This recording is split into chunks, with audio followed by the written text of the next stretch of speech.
Hello everyone. तो जब से सिविल सर्विसेज का एग्ज़ाम पोस्टपोन हुआ है तब से काफ़ी सारे स्टूडेंट्स के दिमाग में ये चल रहा है कि क्या सीडीएस का एग्ज़ाम भी पोस्टपोन हो सकता है क्या, क्योंकि आपका सिविल सर्विसेज का एग्ज़ाम जो कि 26 मई को शेड्यूल था, अभी उसकी जो नई डेट्स अनाउंस हुई हैं दैट इज़ 16 जून। एंड जो सीडीएस का एग्ज़ाम है आपका वो 21 अप्रैल को शेड्यूल्ड है।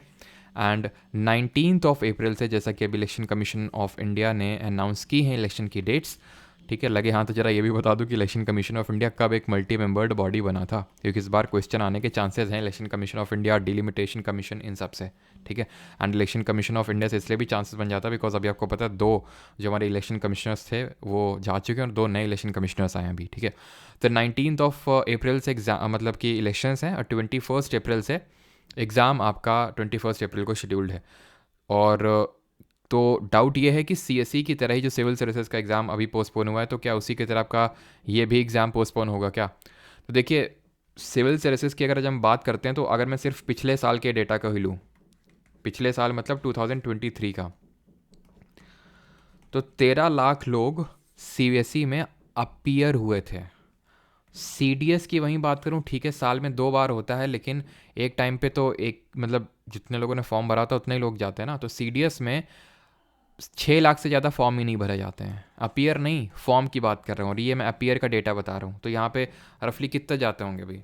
4 लाख से ज़्यादा नहीं, ठीक है, 4 लाख से ज़्यादा अपीयर नहीं होते, तो बहुत बड़ा गैप है, ठीक है। बड़े स्केल पे होता है, नहीं ये उतने बड़े स्केल पे नहीं होता सीडीएस का exam due to various reason, जिसमें कि एक एज लिमिट भी है, ठीक है। तो ये एक बड़ा रीज़न है कि आपका सीडीएस जो एग्ज़ाम है वो पोस्टपोन नहीं होगा, और होना होता तो अभी तक आपका कुछ नोटिफिकेशन आ चुका होता, क्योंकि ये 26 मई को एग्ज़ाम था, 2 महीने बाद एग्ज़ाम था रफली, और ये अभी 1 महीने बाद एग्ज़ाम है। जब इसका आ गया तो इसका भी आ जाता अगर ऐसा कुछ होता तो, क्योंकि ऐसा होगा नहीं, क्योंकि सिलेक्टेड सेंटर्स पे एग्ज़ाम होगा और सिलेक्टेड लेवल पे ये चीज़ें होंगी, तो इसलिए मतलब बहुत ही कम लेवल पे होंगी, तो मतलब सीएसई कंपैरिजन में, तो इसलिए आप इसका पोस्टपोन का भूल जाइए और तैयारी करते रहिए, ठीक है। परमार ऑफिसर टेलीग्राम पे आपका डेली बेसिस पे क्विजेज हो रही हैं, ठीक है, सब्जेक्ट वाइज आपकी क्विजेज हो रही हैं डेली बेसिस पे, और quality quizzes based on PYQs, उनको अटेम्प्ट करते रहिए। एंड बाकी तो आपकी जीके पीवाईक्यू सीरीज भी स्टार्ट हो चुकी है, 2 लेक्चर्स हम लोग के हो चुके हैं यूट्यूब पे ही, तो आप प्लेलिस्ट चेक कर सकते हैं GK PYQ series. And target जहाँ पे हमारा है कि 500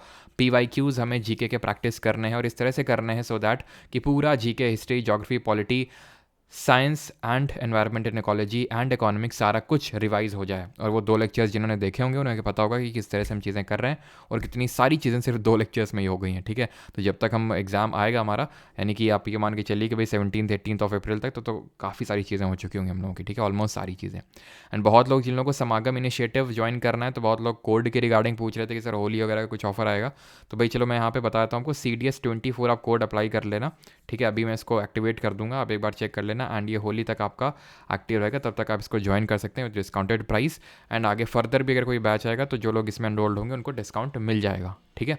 तो भाई आप इसको जो लोगों को करना है तो परमार अकेडमी ऐप को इंस्टॉल करके, या फिर www.parmaracademy.in से भी आप उसमें एनरोल कर सकते हैं, लिंक डिस्क्रिप्शन में आपको मिल जाएगा। Thank you.